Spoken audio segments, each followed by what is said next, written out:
2026 में भारत ने अपनी वायु शक्ति को एक नया आयाम दिया है शक्ति वायपर फाइटर जेट के रूप में। यह अत्याधुनिक लड़ाकू विमान पूरी तरह से भारत में डिजाइन और विकसित किया गया है, जिसे हिंदुस्तान एरोनॉटिक्स लिमिटेड (हैल) और रक्षा अनुसंधान एवं विकास संगठन (DRDO) की साझेदारी में निर्मित किया गया है।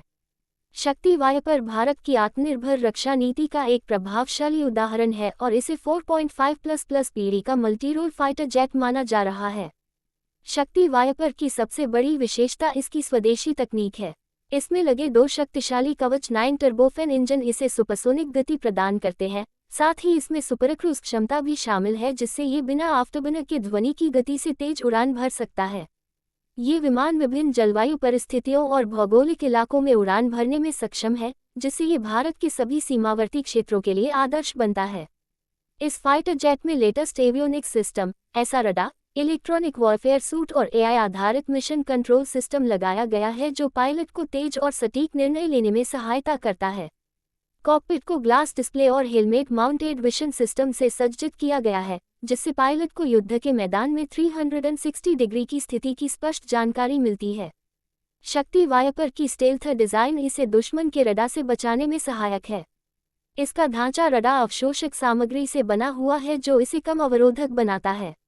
ये विमान हवा से जमीन और समुद्री लक्ष्यों पर हमले करने में सक्षम है और इसमें अत्याधुनिक मिसाइलें, लेजर गाइडेड बम और रॉकेट लगाए जा सकते हैं। भारत की सामरिक रणनीति के लिए शक्ति वायपर एक गेम चेंजर साबित हो सकता है।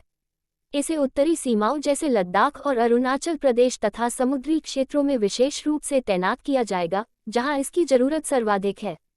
इस जेट का नाम शक्ति भारतीय संस्कृति की ऊर्जा और शक्ति को दर्शाता है, जबकि वायपर इसके आक्रामक और तेज स्वभाव का प्रतीक है। इस फाइटर जेट की तैनाती से भारत की वायुसेना की ताकत कई गुना बढ़ गई है। ये विमान न केवल तकनीकी रूप से अत्याधुनिक है, बल्कि ये भारत के भविष्य की रक्षा प्रणाली की नींव भी तैयार करता है।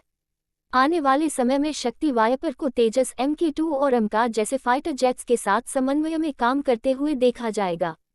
यह न केवल भारतीय सीमाओं की सुरक्षा को मजबूत करेगा, बल्कि भारत को वैश्विक मंच पर एक आत्मनिर्भर और शक्तिशाली रक्षा राष्ट्र के रूप में स्थापित करेगा।